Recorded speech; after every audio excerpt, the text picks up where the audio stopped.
So yeah, at this, oh, there we go, recording started. So in this session, we'll be looking at the role of ethical finance. What is the role of ethical finance in a low carbon future? This is part of a whole day at Ethical Consumer Week where we've been looking at money. So we had a session this morning on ethical investment as well and carbon divestment. And there's one more session after this, I believe. So we should start by saying thanks to the Co-op Bank who've sponsored this day. Today's session's looking at money. So during this session, there's several different things we want to examine, such as what role is finance currently playing in the climate crisis? What changes need to be made in order to address this crisis? What's actually happening currently? And what can consumers do? And what can other organizations do?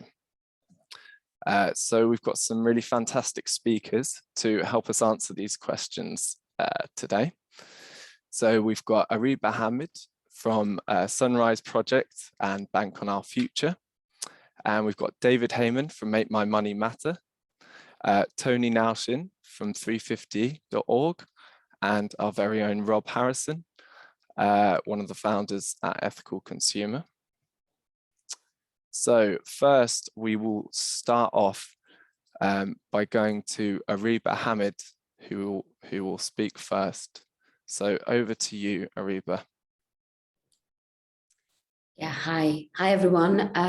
Thank you for making the time to come and talk about this important issue on a weekday evening.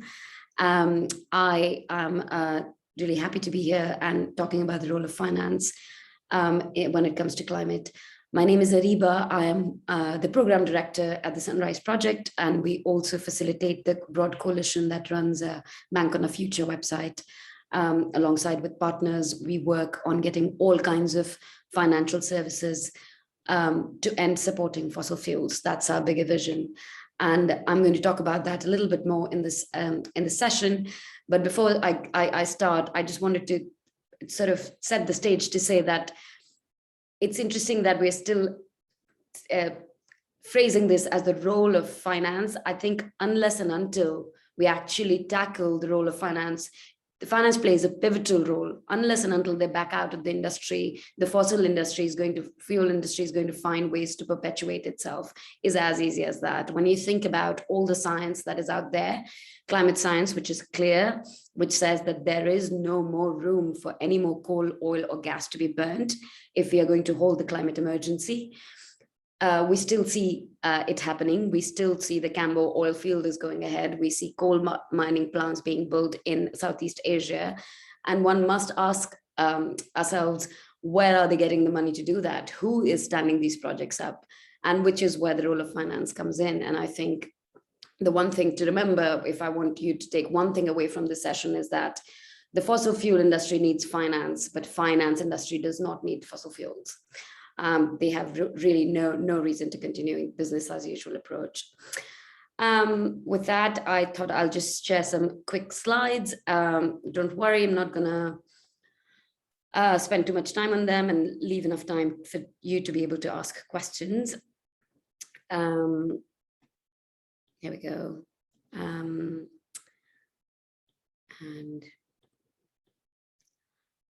yeah, so it's the financial system is big. It's overlapping. There are lots and lots of people who are working on it. There was a time, I've been working on climate for nearly 15 years now, and there was a time when this was quite a niche thing. People didn't really understand it. Climate activists weren't taken seriously when it came to talking about fossil fuels. But I think we've really reached a stage where we're seeing more and more people like the co-panelists on this panel and other people who are working on various bits of financial institutions to stop lending their support to fossil fuels, which is a really, really encouraging sign. And of course, with the climate movement also succeeding, in some ways, we saw the Paris Agreement being signed, which was a pivotal moment for the climate movement.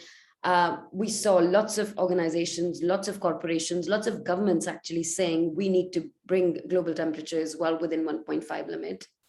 But this is what the banks have done since then.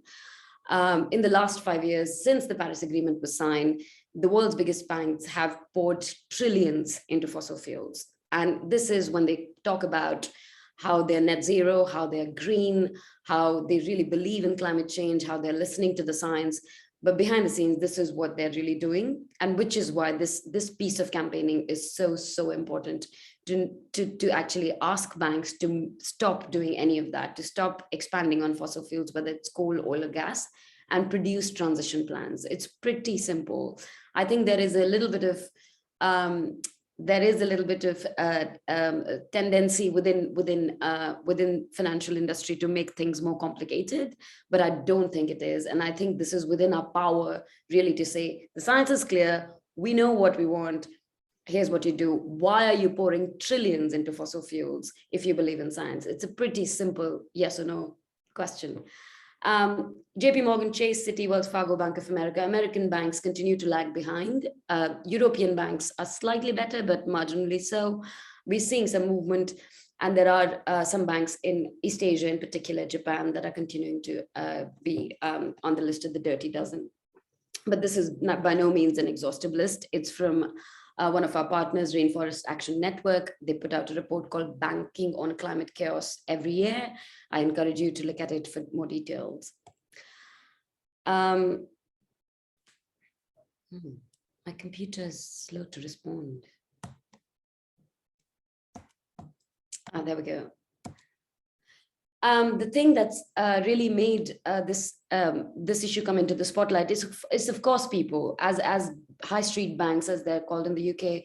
We know that if we go outside those banks, if we call them up, if we talk to the regional manager, if we threaten to move our account, if we switch our accounts, which is really difficult, and I appreciate how many people have actually done the process to do that. We typically open an account when we are a university student, and then that just goes on for the rest of our lives. Some of the campaigners have done very interesting things, like going to universities and telling students to bank with an ethical bank from the start instead of going to a traditional bank, which has also bore fruit. But I think it's quite important that we don't forget that these banks really do care about their reputation. I am right now working out of a co-working space in Shoreditch, and right outside are 3 massive billboards sponsored by HSBC. And if I were an alien and I came to London and saw the HSBC ads, I would think that they're a renewable energy company or support just renewable energy. So it is important for us to question those claims, whether it's advertising, whether what they're telling you when you ask them about their fossil fuel policy, and tell them to produce deadlines of getting out of fossil fuels entirely. And this is I just so struck by this. This is from the 19th of October and 13th of October, Bloomberg Green, 2 pieces. After all of this work, after all of the campaigning, after all of the policies that we have seen, the needle is moving. I don't want to be pessimistic about it, but the question now is of pace, and that is a big sort of a campaign. Goldman Sachs said it won't stop financing fossil fuel firms anytime soon, despite its net zero commitments. Standard Chartered repeated, or rather said the same thing word for word a week ago to the same journalist of the same newspaper. And you know, you sit there thinking, the world's biggest climate conference is going to happen in Glasgow less than 2 weeks, and we have the CEOs of world's biggest banks saying fossil fuels are here to stay. So that is the biggest reason to continue to do our work. And very quickly, I wanted to touch on the role of very important financial actor. If banks are the most visible part of this campaigning, there's a less visible part, which is now coming more and more into sharper focus, thanks to public campaigning again, is central banks. And central banks are, they play the role of a referee in the financial system. They are, my favorite description of central banks is that they have superpowers, they just don't use them yet. If they wanted tomorrow, they could put out a guidance. The Bank of England could put out guidance to say every private financial institution that operates in the UK cannot lend any sort of support to fossil fuel industry. And it would be impossible for the Standard Chartered, the Barclays and HSBCs of the world to continue to do so. But it is changing. As this graph shows, more and more central banks are actually accepting that climate is a part of their mandate. For the longest time, they did not. COVID and the kind of support that central banks had to provide to the economy also made people realize that if central banks can do that, then they can also intervene in climate. And that has seen a real sort of snowball of movement from central banks. We've seen European Central Bank move on climate and proactively include climate in what it does. We've seen Bank of England does that. A consultation right now is out on how to make a better use of its power on climate. And the Fed in the US, with the change of the Biden administration, also has a bunch of opportunities to intervene in the economy and make finance more climate safe. And again, one of the biggest elements there has been people holding the power to account, and people actually going outside the Bank of England and protesting, going outside ECB and protesting. Swiss National Bank also has seen some movement. And I just wanted to say that that is where ultimately it's a combination of the internal movement, internal pressure, the employees, the investors, the board members who must put pressure on these institutions to move away from fossil fuels, but also external pressure, the pressure that we bring with our money, with deciding who we bank with actually talking to our MPs and saying, what are you doing about the central bank's policy? It's possible for us to do that. It's deliberately kept vague and complicated, and I would urge everybody who's on this panel today and who's listening today to actually engage with this more and go back to the basics, which is, educate, organize, and ask questions, and we can do this. So thank you. Happy to take any questions later. Okay, thank you very much, Ariba. That was really, really interesting. As you said, if anyone has any questions, please put them in the Q&A, and we will come back to those later. Right, next we will go to David from Make My Money Matter, who I believe is going to talk to us about pensions. Over to you, David. Awesome. Thanks, Alex, and great to be here. Thanks for the invite. So yeah, I'm the fun person who gets to talk about pensions in any room. And as you can imagine, I've bored and annoyed and frustrated friends, family, colleagues, everyone else over the last 18 months. But we at Make My Money Matter think that pensions can actually be our hidden superpower in helping tackling the climate emergency. So our campaign is one set up to help give members of the public more voice and choice in where their money is being invested through their pensions, and ultimately we'd love to explore the banking sector as well, as Ariba's just so eloquently outlined, to put pressure, to raise awareness and drive action on our money. So our money invested through our pensions is helping tackle the climate crisis, not fueling the fire. Normally when I kind of talk about this in public spaces, at least, I ask a couple of questions. So if you indulge me, I'm going to ask a few questions, and feel free to put your answers in the chat or just kind of think through them in your head. And trying to articulate why we think this is so important.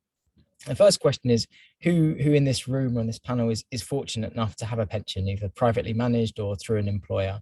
Just have to think through that, whether you've had one in the past or you currently have one. I think the second question is, it starts to get slightly more difficult. Who knows who manages their pension, either their current one right now, if you do have one, or ones you've had in the past? If you could say for sure, hand on heart, who manages your pension? Third question, if you have got a pension, know who manages it. Can you tell me who are the top 10 holdings, the top 10 investments in your pension? That's definitely a hard question. So if you can't do that, who could tell me 3 investments which your money is funding through your pensions? The next question is, can you tell me, if you know where it's being invested, what kind of impact those investments are having in the world, either positive or negative? And normally in the room, if you've got hands up, they plummet pretty quickly from the first question down to the last. But they all raise their hands in the last one, which is, I think is an easy one, is who's happy about this situation? Who's happy about a situation where the majority of the people in the UK right now do have a pension, their money is being invested in their behalf, but most people don't know who manages their money. Most people don't know where that money goes. And people certainly don't know whether that money is having a positive or negative impact on the world. And so I've answered questions for everyone there. So if people feel differently, challenge me at the end. But that's the kind of genesis behind why we set up the campaign, that there is an extraordinary amount of money invested on our behalf through our pensions, both in the UK and globally. But right now, there's a huge disconnect between how people engage on their money and engage on their pensions. You know, you've got people who are taking important steps in many aspects of their lives, from cutting down on meat consumption to how they travel, to the clothes they wear, to the food they buy, to the brands they associate with and the organizations they work for, but a real disconnect with money. And we try and break down that disconnect, help people understand and feel empowered about where their money's going, and let them kind of drive action to change that. And so I'm just going to talk really quickly about why we think pensions are particularly important. So firstly, size. There's 2.6 trillion pounds invested through UK pensions. That's an extraordinary amount of money at a macro scale. And on average, the kind of overall total size of a UK pension for a citizen in the UK is £30,000. For most people, that's the largest pot of savings they have. It's an extraordinary amount of money, which we feel currently, as Ariba's outlined, is oftentimes funding things which are acting in the detriment of our futures that they should be, in fact, saving for. So there's a huge pot of money in pensions. The second is the kind of the realization of where our money is actually going through our pensions. And a term we use is accidental investors. So through our pensions, most of us in this conversation and beyond will have become accidental investors in many of the practices that we avoid in our day-to-day lives, or the issues that we in fact campaign against. So for example, you've got vegans who are invested in the meat industry. You've got doctors who are invested in tobacco, and you've got climate campaigners, I'm sure many of whom are in this room, who are invested in the companies that they are campaigning against through their pensions. And whether you agree with the merits of investment or divestment on any of those particular specific industries, the reality is that it's very difficult to argue against the dichotomy between our day-to-day actions, how we choose to live our lives, the values we espouse, and the reality of where our money goes. And the third reason is the potential for impact. So there's this extraordinary amount of money, and we think that moving your money into more sustainable funds is one of the most powerful steps individuals can take to cut their carbon. We did a piece of research earlier on this year, which found that moving from a default pension, where 95% of the population are, into a cleaner, greener pension is 21 times more powerful at cutting your carbon footprint than giving up flying or becoming a vegetarian combined. And that's not to say that you should stop doing those steps, all of which are really important, but it is to say that you should make sure that your money is aligning with your actions, not undermining or contradicting them. So that's why we think it's so important. And I guess what we're doing and what you guys can think about doing in the future, if you're interested in this and if you kind of believe in the power of your pensions. The first is public campaigning. We're trying to tell this story, get people excited, engaged, and motivated about the power of their pension in changing the world. And I can assure you, not the easiest thing to do over the past 18 months, get people excited about pensions during a time where, you know, lots of other things are going on in the world. But actually, I think we go out with an empowering message, which says that this is your money. You should have the right to say where it goes. And that if you direct it in the right ways, you can have a really positive impact with your kind of pensions. So we do kind of creative storytelling. We mobilize interesting spokespeople to come out and talk about these issues. We run events. We kind of do a big media push to raise awareness and get pensions into the national dialogue when thinking about climate commitments. Secondly, we work with businesses, NGOs, local authorities, universities to align company pension schemes with organizational values, because as you may have a vegan who's invested in factory farming, you may have the most sustainable business out there who is cutting flying from their travel policy, but continues to invest in the airline industry through their pensions. We did a piece of research which showed that 95% of the FTSE 100 companies have a sustainability strategy. Great news. Only 5% of those mention their pensions, in spite of the fact that it can be one of the most effective tools that they have to drive change. And then finally, we kind of use this growing public awareness and engagement and action. We use the kind of corporate side of things as well to go to the government and go to industry and try and drive change at a macro scale. Because ultimately, we're not a switching campaign. We think there's real value in people exercising their rights to move their money into a bank or to a pension that they feel proud of, they feel happy about. And we think that's great. People should have the right and options to do that. That should be easier, simpler, and more clearly defined as to what good and bad looks like. But ultimately, we think that we can change the default, which is where 95% of people find themselves in the system. And if we can change that default where the majority of the 2.6 billion is invested, then we think we can achieve scale change at a kind of large systemic scale. So we go to the pensions industry, we go to government, and we say, you know what, people care about this, businesses care about this, your consumers are demanding it, the science tells you it's necessary, and actually the economics tell you it's necessary as well, that you don't want to be stuck with a bunch of stranded assets that's going to cost you money in the long term. This is where you can protect your savers' investments, and it's also where you can have a positive impact in the world, and we try and drive change there. So that's just really quickly on kind of how we work. Some really interesting positive progress over the last year. And I think in terms of what individuals can do, what citizens can do if they feel passionate, want to make their money matter. I think firstly, exploring more about your pension, either directly or through your employer or through your provider. Find out where your money is being invested, what kind of impact it's having on the world. If you're not happy with that, then it's your money and you have the right to demand better from that, either through your employer again or through your pension provider. We've got tools on our website which give kind of helpful steps and guidance that individuals can take to make that contact directly with their provider. I think the third is speak to your organization, speak to your business, try and get them to change how they invest their company schemes.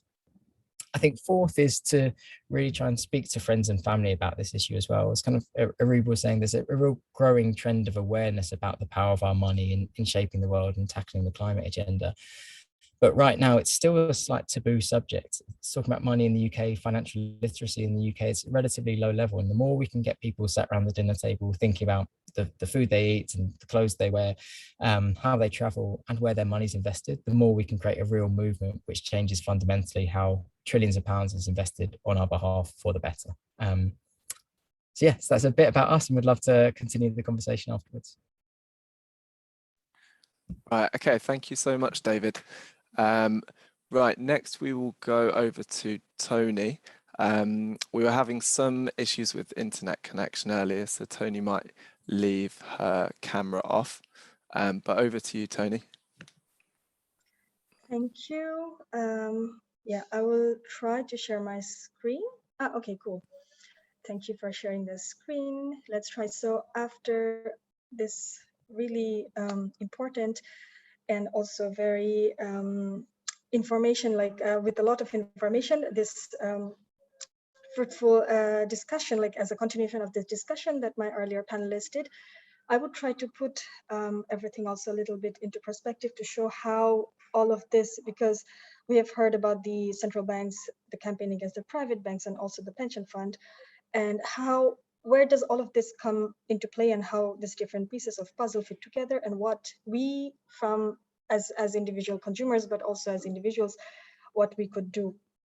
That's what I would also try to talk about a little bit. Many of you probably remember in Ariba's talk, she mentioned quite a few times like how people power was one of the key elements that helped move the banks.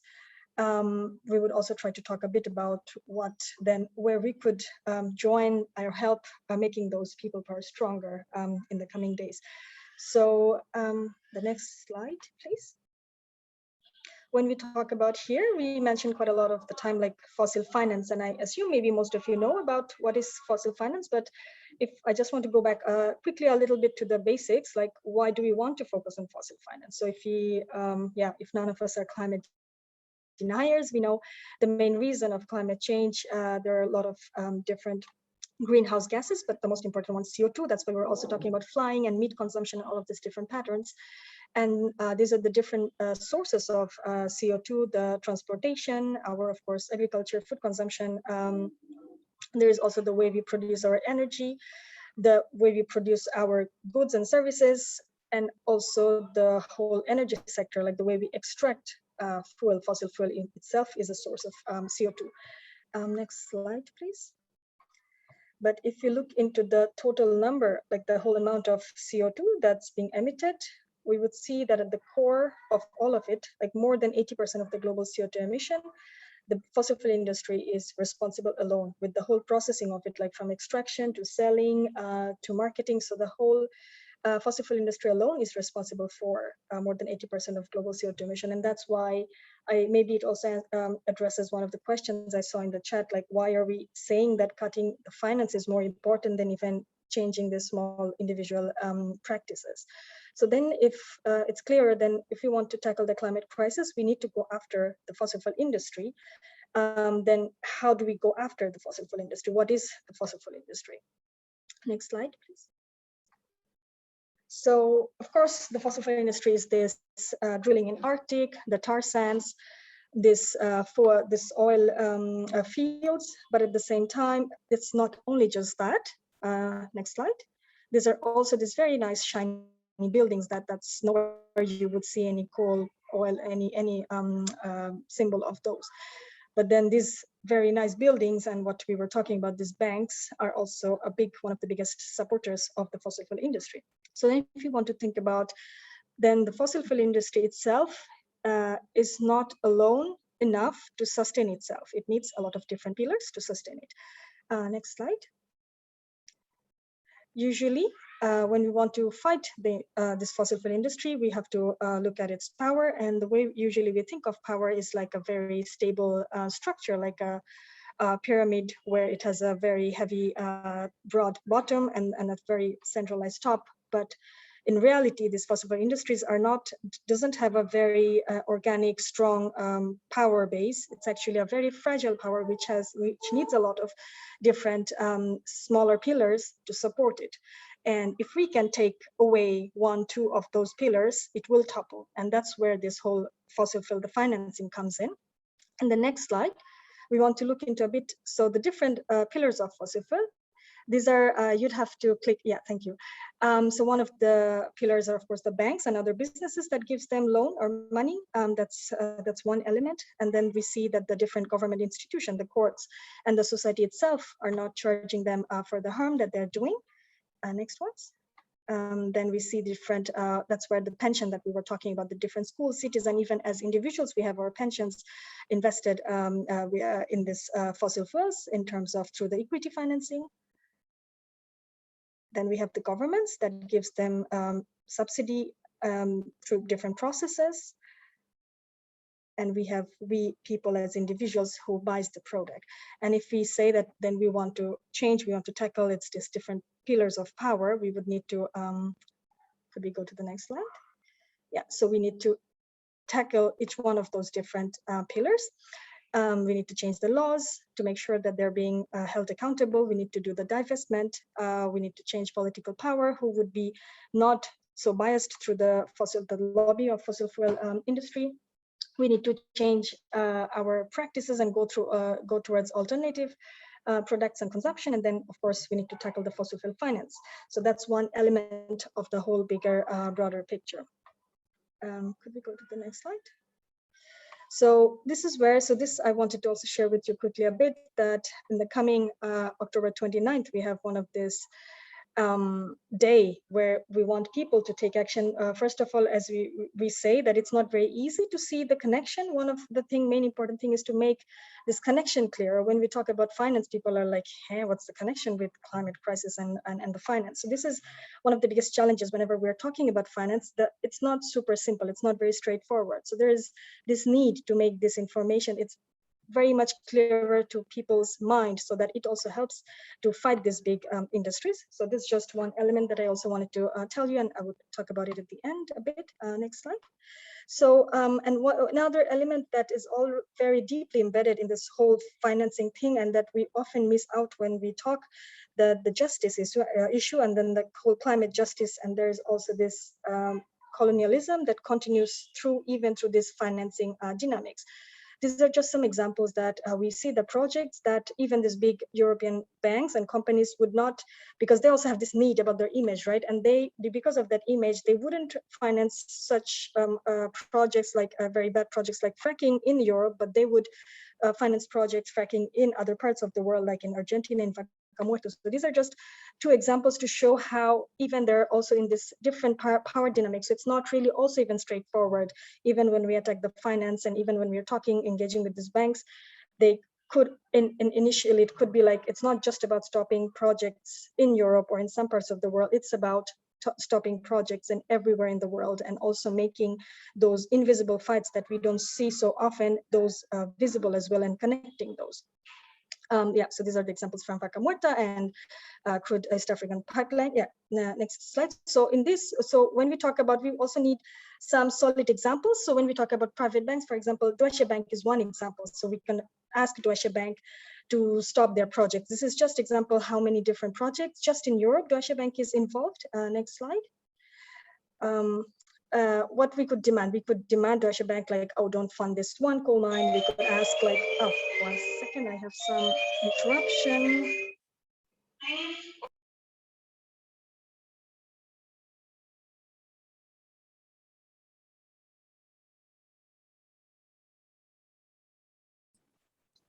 Okay, hopefully Tony will come back in a second. We'll just give a little minute. Yeah, Are you back sorry with about us, that. Tony? That's okay. Yes, cool. Someone was at the door. So yeah, so we could ask the bank that don't fund this one specific coal mine. You'd have to click on.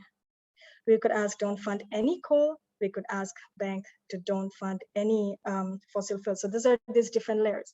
And in the next slide, we want to see, so just, this is also to give understanding of how we need to talk in a more bigger systemic way. So when we talk about system and when we talk about broader changes, so we could talk about these banks and specific individual banks to change. But then this is also to show, and I would refer back to what Ariba was saying before, that there's also this need to mention the bigger institution that has a lot of power to really regulate the whole financial sector. So if you think about, so this is the example that I like to imagine when we talk about banks and central banks, is if we imagine the banks as a herd of sheep, there's always, we think if there's one or two leading sheep that goes in a certain direction, the rest of the banks would also follow in terms of sustainability. They have this need to keep on their image and do good practices, but we could much faster move the whole sheep if we target the sheepdog. And that's where also the central banks and these regulatory institutions come in. Next ones. Yeah, that's the point of the sheepdog. So this is just to show that how with the even, and then also when we think that ideally that it's not possible to target those complicated relationship and maybe these institutions, but in this recent year, we have had this campaign targeting this European Central Bank, and where it was also seen that they also do care about what the people are saying, and they're also willing to move and reflect on their role. And through this public campaigning, it was possible to convince the central bank to change and move towards a much more, to start including climate environmental risks into their strategic review, which was unheard of till now.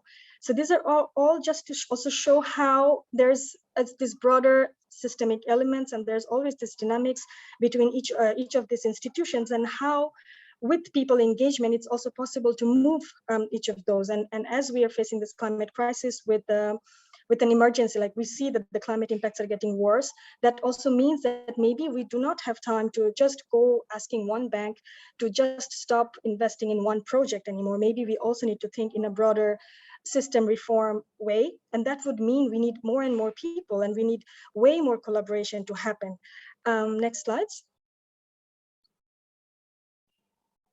So if we now, with this broader understanding of the whole, what kind of all the different, so we have many different NGOs, groups, think tanks who are trying to work through this big finance sector black box.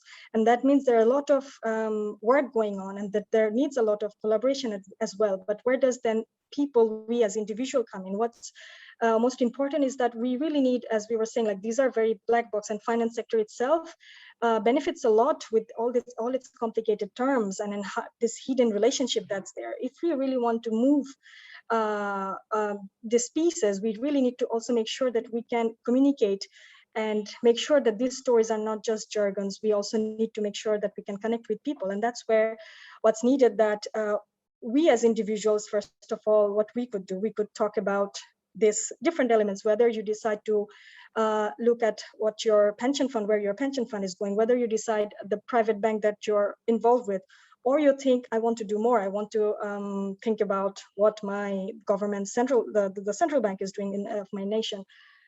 Whichever you decide, every single part of it, it's useful. you could start just by talking about it with your friends and family, because still today, these are not very widely known. These are still, even today, it's still inside a niche bubble where we talk about it.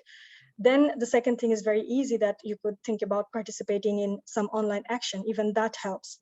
Then you could, a bit more difficult, which probably would be that you could consider joining some offline activities. And then the last thing to say that now that we are facing this climate crisis, we really need even 1 billion more climate activists. We need everybody to show up in their best radical selves if we are to stop this crisis, if we are to change the path we are on at the moment. So from this this talk, I would want anyone who's listening to consider, to think how you could get more involved, and yeah, how you could help to win this fight.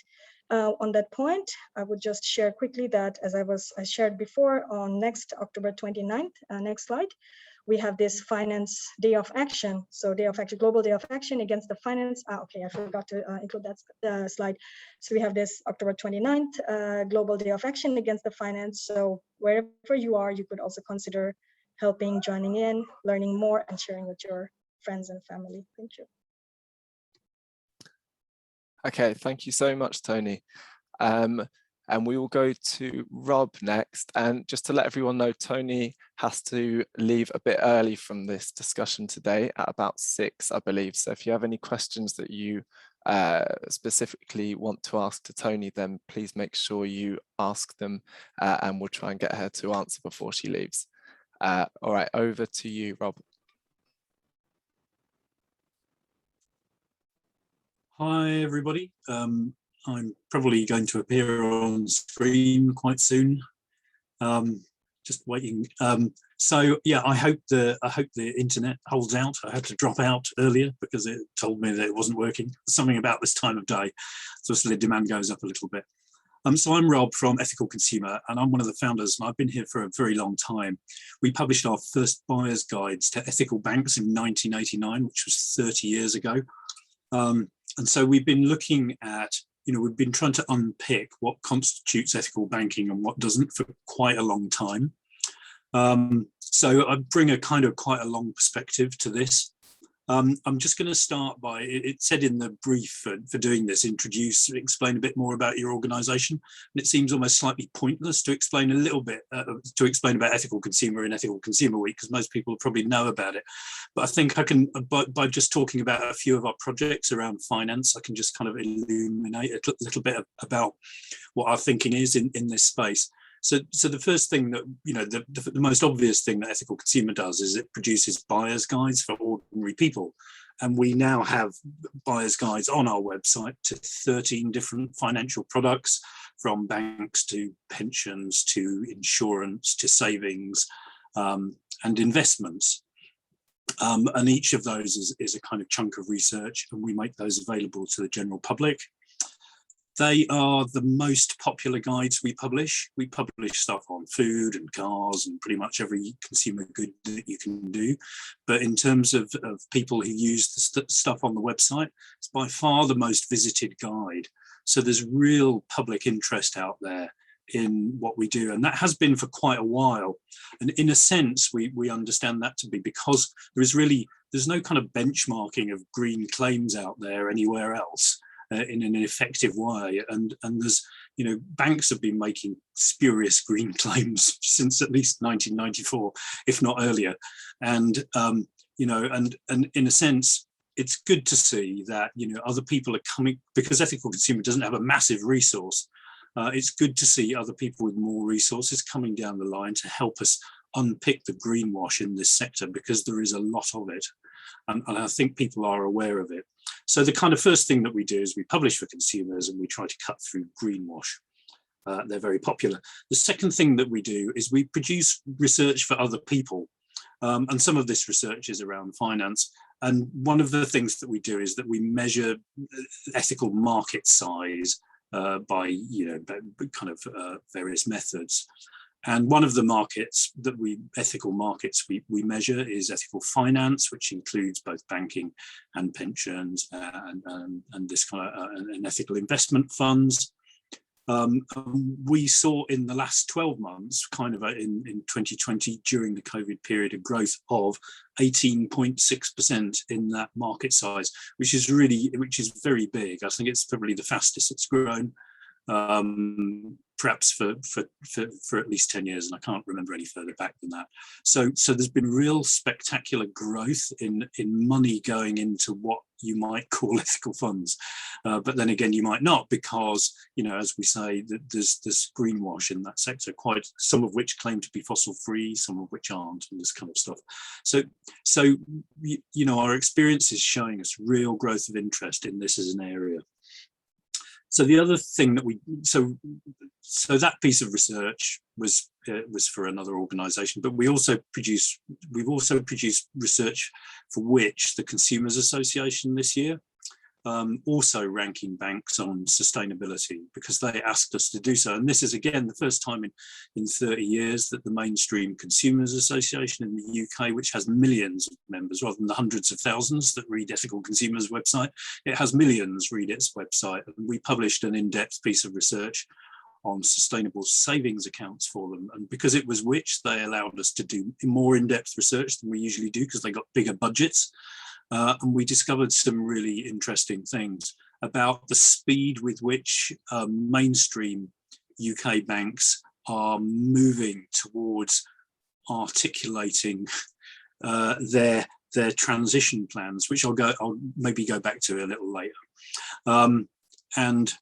So we've done a report which is I guess we were surprised by the speed with which the mainstream banks were adopting the language of the campaigners, if you see what I mean, and beginning to try and explain themselves. So the third thing, so we do research for other people, we publish our own guides, and we also do campaigns from time to time on stuff that either annoys us particularly, or we feel that there's a gap. And we have done, you know, we boycott Amazon over its tax avoidance, which people might know about. We ran a campaign called Save Our Bank around the cooperative bank, which is now a customer union of, you know, it's a huge cooperative of members that now sit within the co-op bank in order to try and keep it honest. And of course it is, it's the sponsor of this very day. So we only good things said about the co-op today. But we are looking around carbon for doing work in that area. And I think one of the areas that we've looked at particularly is looking to try and understand what fossil free is. We're beginning to see fossil free investment funds and offering themselves to consumers. And when we look in detail at the holdings, we're kind of going, that doesn't look that fossil free to us. And so we're beginning to try and create a definition of what constitutes fossil free and what doesn't. And we're looking to try and, if you like, campaign around greenwash in that sector. And so we're just raising some funds to try and do that at the moment.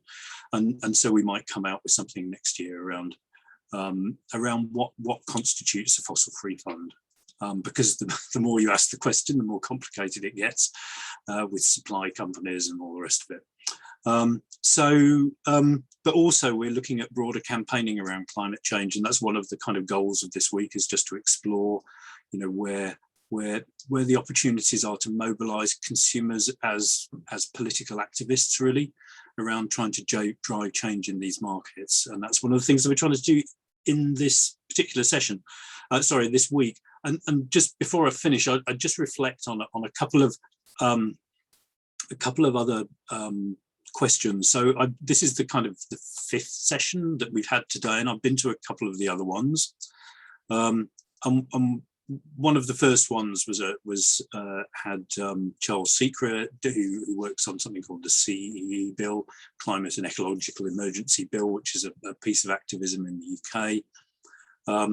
And the UK government has just published its net zero strategy to kind of to very virtually no applause, with it, you know, and it's kind of underwhelmed all the campaigners, but not particularly surprised us because of the nature of the government that we have. So it's had a very poor response within it.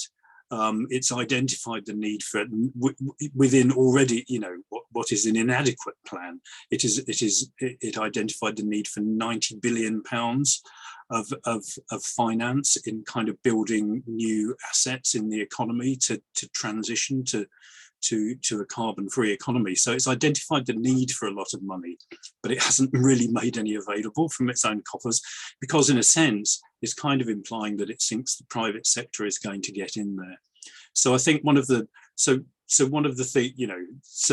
question is, what is the role of finance in a zero carbon future, is actually, as well as getting out of coal and oil and fossil fuel and all that, there's actually a lot of financing to be done, because there's a whole load of new things to be done. And I noticed, certainly around when we articulate what we think we want banks to do, often we say, well, invest in renewable energy and wind farms, and we'll put pictures of wind turbines on what we do. But actually it's more complicated than that, and we need more than that. And kind of one of the things that we're learning this week, and particularly, with the absence of UK government funding, is that over the next 10 years, we're going to need financial institutions to kind of come up with some really clever ways of financing very long-term investments in things like insulation, which the government has turned its back on, despite everyone gluing themselves to the roads. They've decided not to offer any finance to that. Their finance to low carbon heating is wholly inadequate, and it's looking like there may be, so there's an opportunity here for private finance to step up to the mark and try and create some instruments that will work in this space, because frankly, there's a governance failure in the room, as well as simply a failure of the systems to finance stuff going on. So just the other point that I would make, so that was one session where we realised that we have a net zero strategy in the UK and no funding for it. The second thing that we had another session that I mentioned earlier, which was just kind of drilling into the question of what is a fossil-free fund, and what are we investing in, and this kind of stuff. And a kind of very interesting point was made, that there are some quite good fossil-free funds out there, but they actually invest in a load of companies that perhaps kind of don't fill us with joy either, like Facebook and Amazon and supermarkets, and even banks themselves, strictly count as a fossil-free fund. So lots of ethical funds or ESG funds are sitting in, big tech, they're in banking, they're in big food, and we've got them out of fossils, but is that really the future that we want? And the answer is, well, it's not the one that I think we want an ethical consumer. There are lots of better ways of building a future than necessarily with some of these things. So I think we see, although, in the short term, the question addressing us as campaigners in this sector is about how to get people out of fossil, and how to define that when they're out, and work out whether they really are out, whether they're telling us the truth or not. But I think we also need to think, really hard and carefully about directing that finance that's come out of that into the places that need to go, because it's almost just as critical to do that as it is to take it out of the things that are doing bad. Because if we're all still driving petrol cars because no one's built the infrastructure to charge your electric cars, you still don't have sustainable lifestyles across the many cities of the world that we've got. So I think I will probably stop there, just on that reflection that we've had so far in the week. I mean, the week is going to go on. We've got more sessions, and so we're going to learn some more about that. But it's really interesting to see, and I would endorse what everyone else said. Obviously, but we do think, that pressure does appear to be working, but we really need to up our game and resources in the capacity at just trying to analyse whether it really is working, how much is this greenwash being thrown at us, and so we need to really improve the game that we've got here. So I'll shut up now, Alex, and you can take it to questions, and maybe we should go to Tony, because if there are questions for her. Yeah, okay, thank you very much, Rob. That's great. As Rob said, if anyone's got any questions for Tony, then please ask them now. I've got one actually to start us off, because I think, yeah, she'll have to leave in the next 10 minutes. So I know you've written quite a lot, or you've spoken before about the idea of degrowth. And I was wondering if you could talk a little bit about this idea, what it is and how it relates to finance and the finance sector, if at all. Thank you for the question. Yeah, because so with degrowth, the idea is to question this obsession that we have at the moment around growth, and we only measure a economy's well-being or how good an economy is doing based on its GDP growth, but which basically just shows how much more things and services were produced in the country than the earlier year. And if we look at the state as like this whole human society and our economy interacting with nature, we would see, first of all, just if we just measure our economic performance based on how much we are producing more, and producing would mean we are extracting more from the nature, it's not sustainable, because based on this indicators of, there's one way to look at how much we take from the earth and how long does it take the earth to regenerate those resources. We already are overshooting earth in 3 months. So so what we use up from the earth, we were supposed to use up in a year, we now use up in 4 months. So we're already in debt from the earth. That means we are already putting the earth's whole system in a very unsustainable place. That's one element. So that really literally means, if you think about being in balance with what earth can provide us and what we are taking, we are not in par. And then the other element is, if we think about humans' well-being and how we measure as human being, how we measure our existence, and what are the indicators, just consuming and producing necessarily do not mean that we are doing good as individuals, but also as society.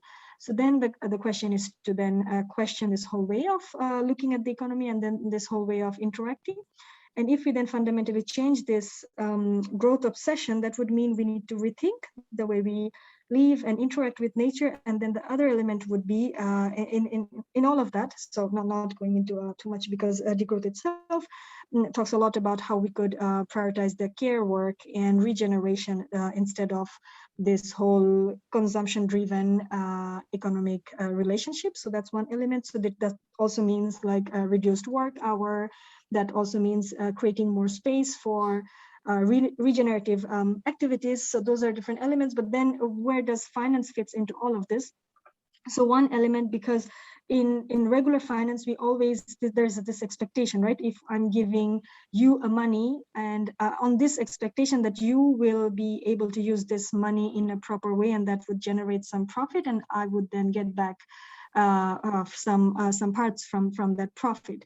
But then if you look into this climate crisis, we are also, again, our whole finance system is not in balance with the reality, because if we continue on the path we are clearly, it's impossible. Like, we are walking towards kind of a collapse. Like, all of the as harsh as it may sound, all of the IPCC reports, all of the scientists, it's indicating that we are walking towards a total collapse. That means the future is not going to bring more, not going to yield our money will not yield more profit. So if we take that into consideration, that would mean we have to rethink in terms of just not how monetary is returning. We need to rethink the relationship, the way we attach everything to the money and the value. We also have to think about one of the important things now needs to become security.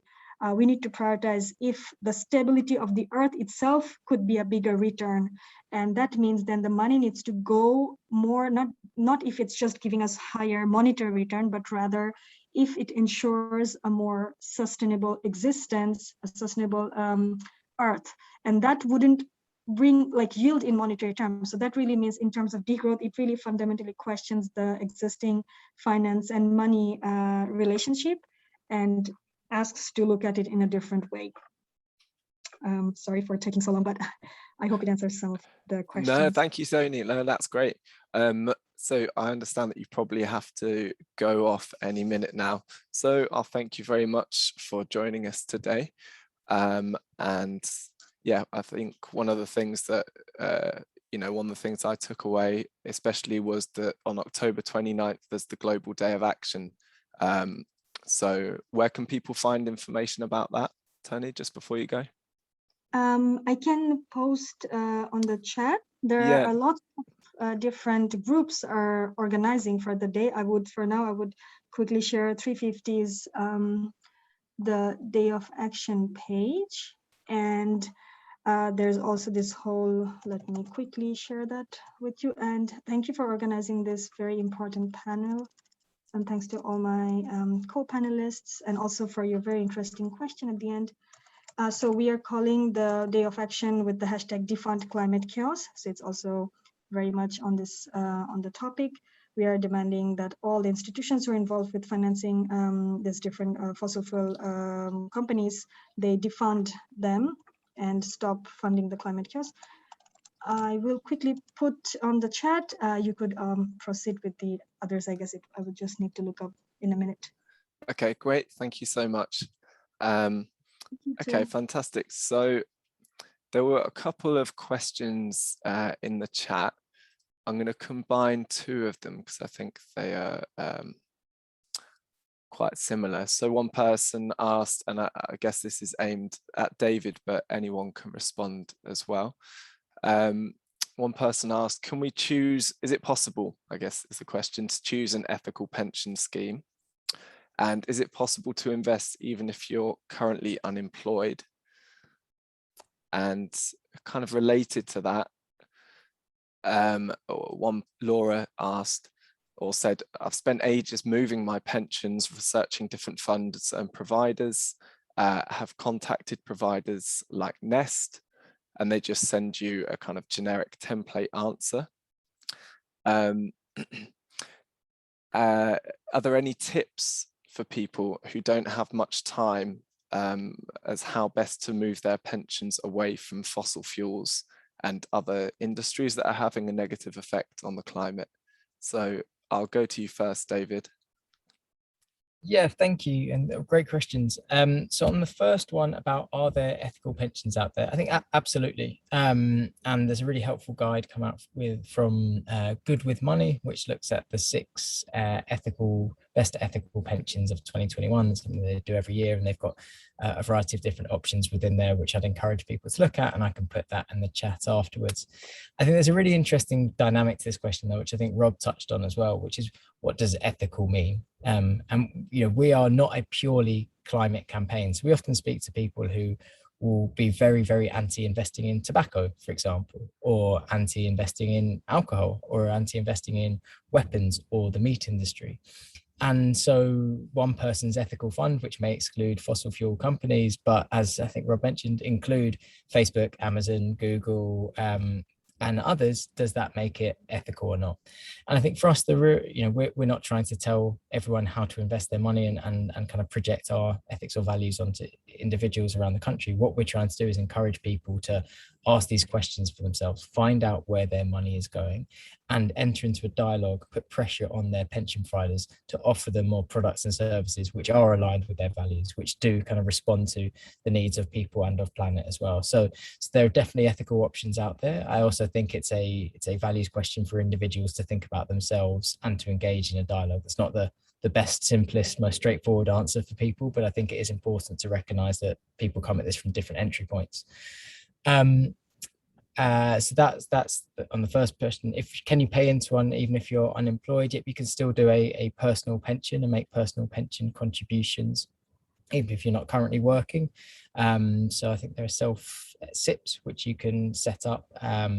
So if you Google self-employed or personal pensions, you'll be able to find out more about that specifically. So that's one. And so the third question, Alex, was what can you do if you don't have much time? So I think there are a couple of things I think I put in the chat. One is if you don't have the time to move your money directly, or you're not able to because it's managed by an employer, I think some of the things that we've all talked about today, which is talking about these issues, communicating with your friends and family, raising the profile, changing the conversation around pensions and finance from something which is scary, poorly understood, something you bury away in an attic for you to look at every 5 years when you need to fill in the form, to something which is actually you talk to your friends and family about, you ask questions around, you engage on the topic, you raise awareness amongst your community, as one of the most powerful kind of levers to build this consumer movement, which will put pressure on banks and pension funds to change.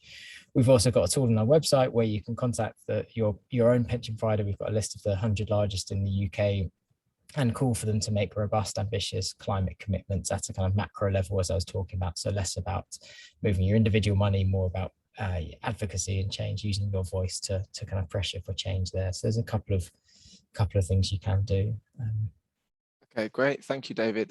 Does anyone else want to come back on that, Rob or Ariba? I mean, I would only, sell Ethical Consumers' own pension guides to you, which is, that's kind of one of the things that we exist to do, is to simplify complicated things and make it easy if you've not got much time, and to line those stuff up. And it's far better than whoever it is.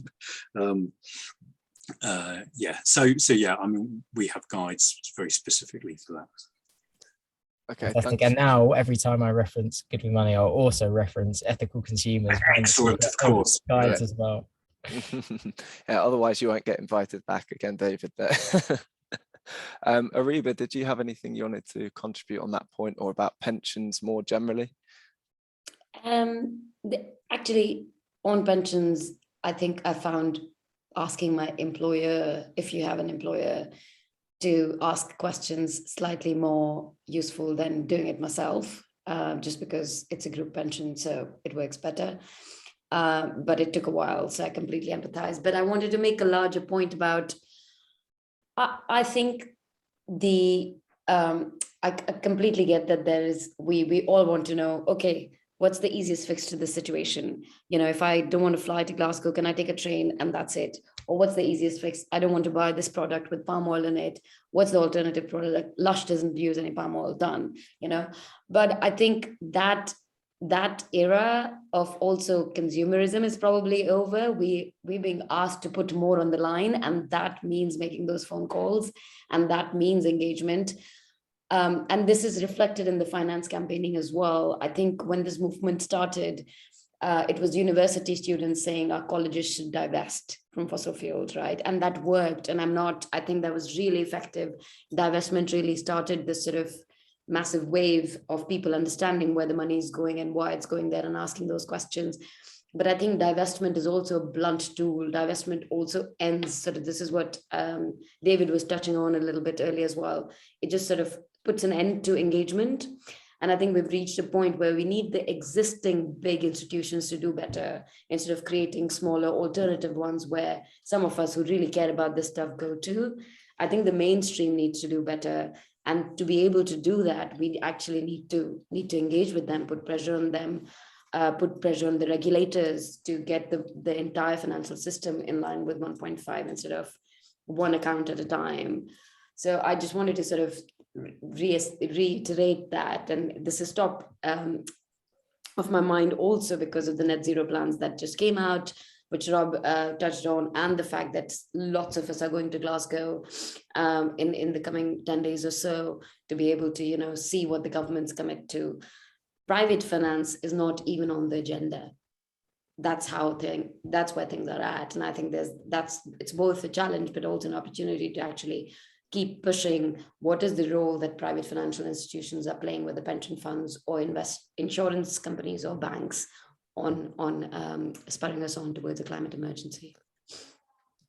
Okay, thank you. I was interested in what you said there about divestment being a blunt tool, because I know, there's debate, I think, amongst kind of activists around how useful it is and how useful engagement is, because quite often we hear from, for example, mainstream pension funds or investors that we when there's calls for them to divest from, for example, big fossil fuel companies, they'll say, oh no, we're engaging with them. But actually, are they really engaged? You know, they've been saying that for many years and it hasn't had much effect. And we were speaking with someone this morning from Web Asset Management, which is a firm that we rate very highly at Ethical Consumer. And the Seb, the representative, was saying, you know, it's lots of these big investment firms say they're engaging, but they're actually not engaging in any useful way. So now we've got to the point where we do need divestment because fossil fuels don't have a future at all. I don't know whether you agree with that or. Yeah, I mean, also keen to hear what other panelists think on this, but the old conundrum, divestment versus engagement of every good finance campaigner, would their salt have come across it? I think it depends on it's a case-by-case basis. I agree that sometimes it's actually better to walk away instead of remaining invested. I also agree that the level and the quality of engagement that we have seen from big investors and asset managers has been what we call tea and biscuit engagement. So they're actually not going to, if they were to walk into the room and actually say, we are going to move away, we are going to divest, because sometimes the threat of divestment is bigger than the actual divestment. And which is why we need engagement that is actually quite at a higher level than what's been happening so far. You can write a letter and say, oh, what are you going to do about it? And then you get a response in 3 months. Like, that's not the engagement we want. We want them to actually talk to the CEO, talk to the board to say, you know, what are you doing to align your portfolios with 1.5? And if you don't, then, you know, we might have to look at alternatives or exiting. And that's where change will happen. So I completely agree. I think it's case by case basis. In some cases, of course, you know, there is no point in remaining engaged. But in some cases, I mean, Adani is a good example. It's a coal company pouring money into renewables, but at the core of it, it's building the world's largest coal mine in Australia. Ended up sponsoring the Science Museum yesterday as a part of the Green Investment Summit. I mean, the jokes are writing themselves. But I think the question is, do I want to actually engage with Adani investors to say, bring your portfolio in 1.5, or do I want to engage with the governments? Then I'd rather spend my campaigning energy on governments, on actually institutions like the Science Museum at the COP to regulate Adani better. So I think it's a case by case basis, nuanced approach. Okay, great, thank you. Rob or David, I don't know if you had anything you wanted to contribute on that idea of divestment versus engagement. David? I couldn't say more eloquently than Ariba just did. I agree with a lot of that. The only thing I would add actually is that there's a couple of components to it. And one is, you know, again, coming back to our kind of ethos of our campaign is about citizen voice and consumer choice within this. And I think that shouldn't go unrecognized, because there's what is the outcome in the world in 50 years time, which may be the most effective. There's something which is, I as a individual right now, how do I feel about the prospect of owning Shell, BP, Exxon, whoever, you know, British American Tobacco, whoever it happens to be. And we fundamentally believe that citizens should have more choice about that. They should have the option to exercise their right to say, you know what, for me, regardless of whether engagement's going to work or divestment's going to work, I don't feel comfortable with that. And people should be able to articulate that and vocalize that and have financial products which reflect that. So I think that's a really important part for individual voices. But then, exactly as Ariba was saying, I don't think divestment is a perfect solution. I don't think engagement is a perfect solution. It's a case-by-case basis. And I also think they are oftentimes need to be two sides of the same coin, right? Engagement's only going to work if there's an actual threat of divestment. Otherwise, what's the point? What's the threat? What's the concern? So I think you need to engage. I think you need to use your power. And if that doesn't work, and if there's no change, then divestment has to be an option. Okay, thanks, David. Rob, did you have anything you wanted to say on that? I didn't, because I think, you know, it's all been said probably, but I quite like to ask another question and of my own. I haven't bothered putting in the chat, but it was just around. So it was around kind of disclosure of what's going on, and particularly around pension funds. I mean, my understanding is that but maybe as a member, do you have a right to see the full list of holdings, and how many times can you ask, and all this kind of stuff? We have trouble at Ethical Consumer actually finding out where funds are invested, and if companies are not being, if they're not playing with us, if you see what it can be difficult to find out. I mean, in the US, there's reporting requirements. So often we can go to the States and find out what funds have, what big companies have holding in the States, because their disclosure requirements are far better than they are over here. And I just wondered whether you came across issues like that, because I noticed that you mentioned, you said to people, how would they feel about holding, Shell or British American Tobacco? But you need to actually know what's in the fund to tell people that, give people the real examples of the names that their funds are holding, and the access to information. But is that a problem for you guys? Yeah, it's a huge problem, and you've articulated it really clearly. I mean, and it's a weird state of affairs where you can look to America on sustainable finance and say they're more of a leader or more of a pioneer in this particular space, but the law there says that you have to disclose where the money is being invested and the holdings in which you own as part of your portfolio. In the UK, we don't have that situation. So it's really up to the fund themselves or the scheme themselves on how transparent they want to be, what information they want to share. Most times the best you get is the top 10 holdings, maybe top 20, maybe top 50 if you're really, really, really lucky. But the reality is you'll be in thousands of different companies, and the availability of data is probably about 1%, 2%, 3% of what's that. It's the tip of the iceberg of what you're actually being invested in. So I think the absence of that data makes it incredibly hard for a citizen, for a consumer, to make clearer, more proactive, more deliberate choices about where their money goes. And a real-time example, we're trying to look at the fossil fuel holdings in UK pensions industry to understand the extent of the 2.6 trillion which is being invested in fossil fuel holdings. It is incredibly difficult to get that information because pension providers do not tell their members or members of the public where they're investing your money. And there are lines about it being our proprietary information and it's our fantastic investment strategy, which if we let people know, then everyone would copy it and we'd lose our competitive advantage. But it's frankly an antiquated industry which is not transparent and doesn't provide data in a way that citizens we feel are fundamentally entitled to. So it's a big problem, and we want the firms to do more on that. Okay, another question, Rob. Yeah, sorry. I mean, just sort of following up. I mean, because I know that. I mean, the same thing is true of banks. In the they don't tell you how, they won't tell you necessarily what they're invested in. You find out by going to the problem mine in wherever it is, Bangladesh, and looking at who's invested. You look through the data of that company to find out backwards what's happening to it. And in the sense, that's what we used to do with Shell. You could get a shareholder list. I remember in the days before the internet, we did the research on microfiche. And they would send boxes of the things to you. They had more than 1 million investors in Shell on bits of paper that you had to run through a reader. And so in theory it should be easier these days, but it isn't. And there's really poor. The regulator could do so much better about allowing people to become engaged in a kind of democratic way around their products. I'm wondering, yeah. So yeah. Yeah, thanks, Rob. Yeah, Ariba? I can quickly respond on disclosure. I mean, I think it's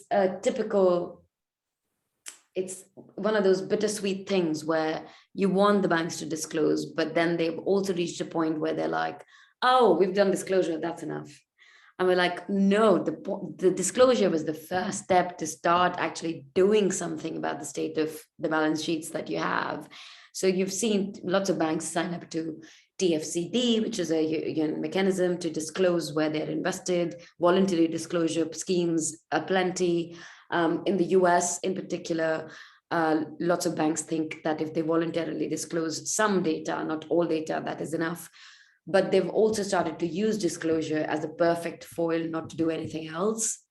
and others who are also engaging. So investors, for example, this is the perfect example of ineffective engagement, where you have a large share in a bank and you're asking them to align their portfolio with 1.5. Your ask starts and ends with disclosure. And they're like, job done. We went to the board, we said disclose, job done. And this is what I was saying, that, I'm very glad that I'm at the other end of where nobody's denying climate change, because when we started working on this, there was kind of climate denialism. That's no longer happening. But the real battle really is off pace at the minute. It's about knowing we have a decade more or less left, and banks saying disclosure enough. And I mean, let's not even start talking about asset managers or asset owners who are even more secretive about where who are they exposed to and whose funds they manage. So I think this is the question where we're about 10 years behind time. So by the time they talk about, really coming up with a phase out plan, we'll be like, we asked you to do that 10 years ago when you were just doing disclosure. So I think that's the challenge. Yeah, thanks, Ariba. And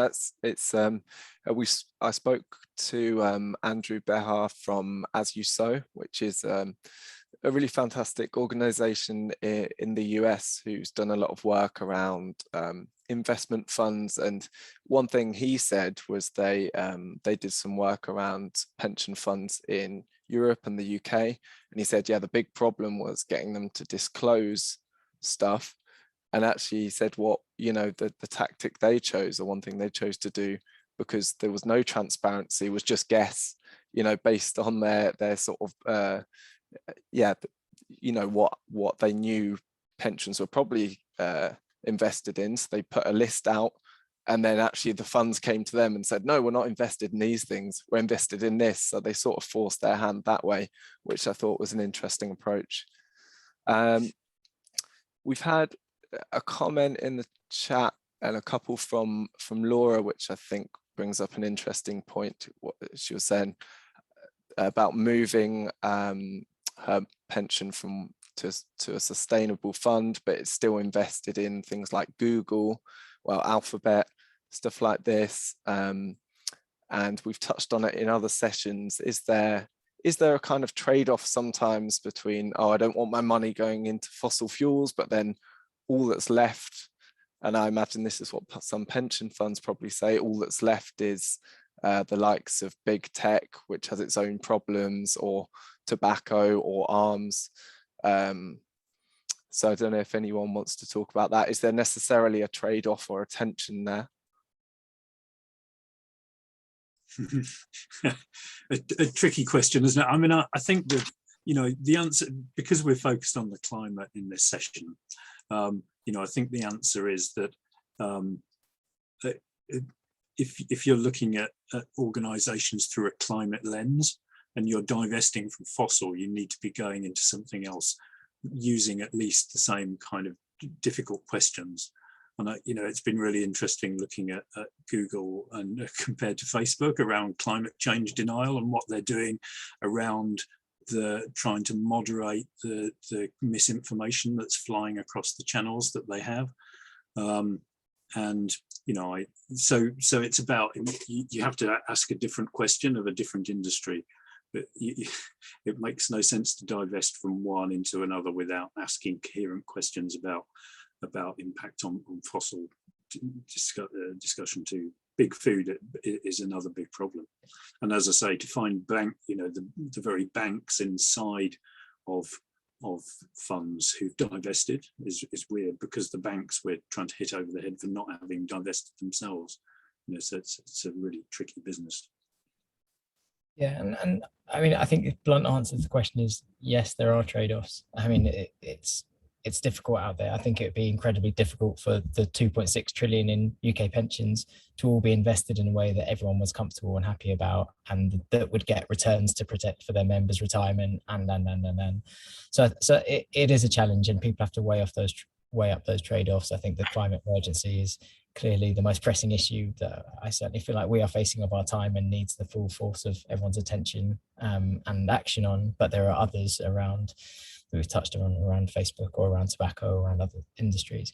I think the important thing that we'd say though is that this is about creating a market as well. The size and power of the banking industry, of the pensions industry, of the finance industry overall is enormous. And if those industries start to signal to companies that they will only invest in businesses which look after their workers, which take human rights seriously, which pay attention to the impacts on the environment, which pay a living wage, which reflect kind of gender and diverse balance across their organization, then that has the potential to transform markets. We talked about divestment or about engagement. I think signaling to those companies that from now on, they will be investing only in companies which perform well against these indicators will have an enormously positive knock-on effect in creating a big enough market for people to invest in longer term through their pensions. So it may not be a perfect solution right now for everyone. However, I think we have to start somewhere, and you have to show that there is demand from citizens, there's demand from financial institutions, and hope that will have a knock-on positive effect down the line. Okay, great. Thank you, David. So we've got just under 10 minutes left. So it's kind of last opportunity to get a question in. Someone has just asked in the chat, they're wondering how well ethics is covered in school or college financial education courses. And I think maybe we could link this to a broader point that we've kind of discussed about the lack of understanding about finance. David mentioned in the UK especially. I don't know if it's generally better elsewhere, and maybe what we can do to help improve financial literacy. So does anyone want to address those points? I do, only by admitting that I don't know the answer to the question. I mean, my suspicion is that it doesn't exist, but I'd be really interested to see if it did somewhere. You know, it's certainly not part of a required curriculum anywhere to teach people about this stuff, which you know, it's an interesting discussion as to whether it should be. But we don't have evidence, ethical consumer, of this happening anywhere. But it's you know, that the language, this financial literacy is quite well funded. I think there's requirements on the banks to fund it, and so it'd be really interesting to see whether a project is viable in there around ethics. Because yeah, if you don't know about the stuff, how are you going to do it when you enter, you know, adulthood and making financial choices? Thanks, Rob. David or Ariba, do you have anything you'd like to say about financial literacy and how we can improve it, or where people can go to? If you don't, no problem.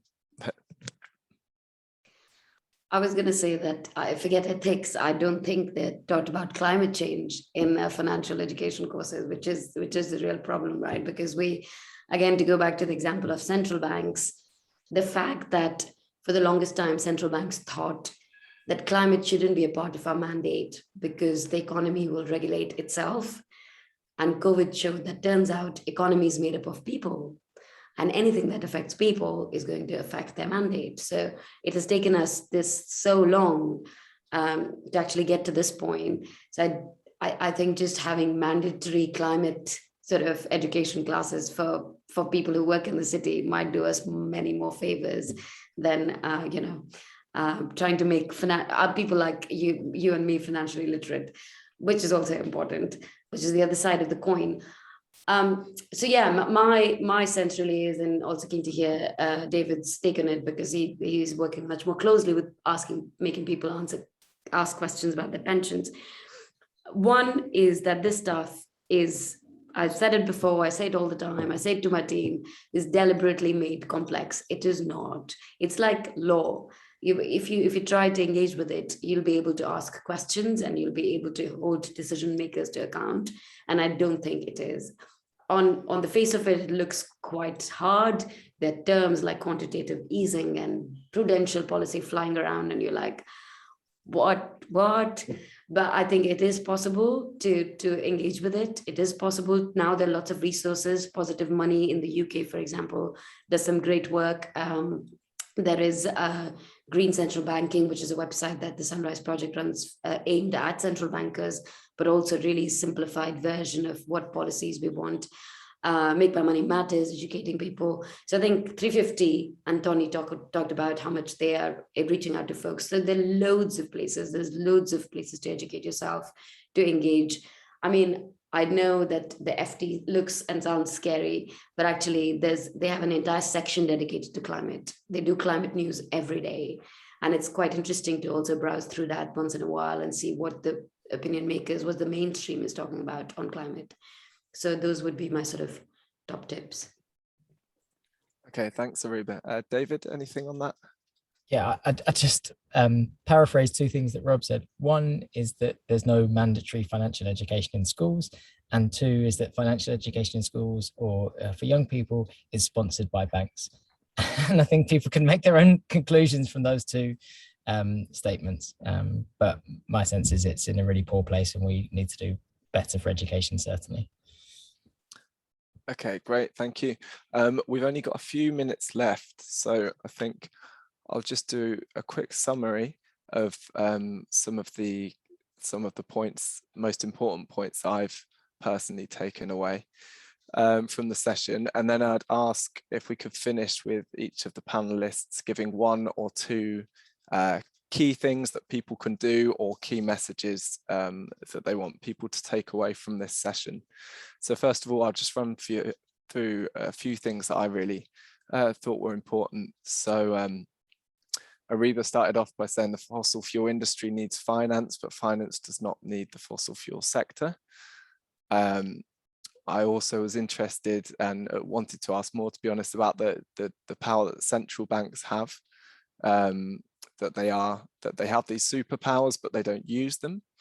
We can forget that actually quite often it's a matter of political will. There is power there, but they just don't want to use it. While we need consumer action, we also need regulation to tackle the issues at a wider level. There was also the point about switching your bank account. And I wanted to emphasize that this is actually a very easy thing to do since the government brought in regulation where you can just switch and then the bank will sort out all regular payments going to you. So the banking system and financial system is still very vague and complicated. Whether this is deliberate, it's certainly very convenient. So it's good for us to become more literate and be the boring person at the table or the pub who starts talking about finance. My girlfriend's definitely given me some very bored looks when I've started talking about pensions. I think it's interesting. David really emphasized how much is in our pensions, so 2.6 trillion, I think. So it's a huge amount that is being invested in many different sectors, including fossil fuels, and many people will be invested in things that are contrary to their ethics. And it's important we change our own pensions, but actually going to your employer and trying to change the default pension really can make much more difference than just doing it by yourself. And a really important point from Tony, which I liked, was that the fossil fuel sector is actually very fragile and relies on the pillars of support such as banks, courts, and investors. So for change to happen, it really needs to come from many different angles. And Rob made the point that we heard in the session earlier before, that actually the role of finance is not just divesting from fossil fuels, but also to fund a low carbon economy, and not just things such as renewable energy, but things such as home insulation as well. So those are a few points that I took away. And now I'll start with Rob to give a quick one, maximum two points to take away. Then I'll go to David. Can't hear you there, Rob. I wrote a number. I've taken away the words colonialism, education, and Yeah, but I also would kind of say optimism as well. I do think things are moving our way very fast in a way that I've not seen in 30 years. And I think if we can capture or ride the wave, I mean, there are lots of counter trends that are alarming, but I'd say there's a big wave and it's looking really good. We should get on it. Okay, thank you, Rob. To David, and then we'll finish with Ariba. I love Rob's enthusiasm. I would just say something, and I was thinking about this when Ariba was talking about private finance, why private finance is so important and should be put in the COP agenda. I think we need to do a job on like reframing private finance as something over there, which is banks and pension funds and financial institutions, and actually think about this as our money, because it is our money. It's not private finance, it's public finance, it's our money, and we should have more voice and choice and say over where that money goes and what kind of world it builds. And that's the message of our campaign, what I'd love everyone to take away from this. Thanks, David. And now to Ariba. Any final thoughts? No, it's been really, really interesting. Thanks so much. I just think I'd stop where I started, which is that, you know, when you think of fossil fuels, think of banks as well. Think of these financial institutions. When you think of climate, think about, but who's propping this industry up? And that's when we start to sort of grab some of that power that seems quite vague at times, and the issue's too big. So yeah, fossil fuels need finance, but finance does not need the fossil fuel industry.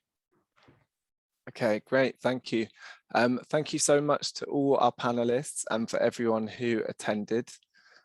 Someone just asked if this session will be available. The recording will be available, and it will. We'll be sharing it on our YouTube channel later on, so you'll be able to access that and watch it as many times as you want. So we still have a couple more days left of Ethical Consumer Week, and actually we've got one more session on finance called Why Should I Bother? The Case for Individual Action on Climate Change, which is at 7 p.m. Today. And then Thursday we're going to be looking at, there's a load of sessions on tech, and Friday we'll be focusing on retail. So please go along to those as well. And we'll end it there. So yeah, thank you everyone for joining, and thank you very much to our panelists for a fantastic session. Bye.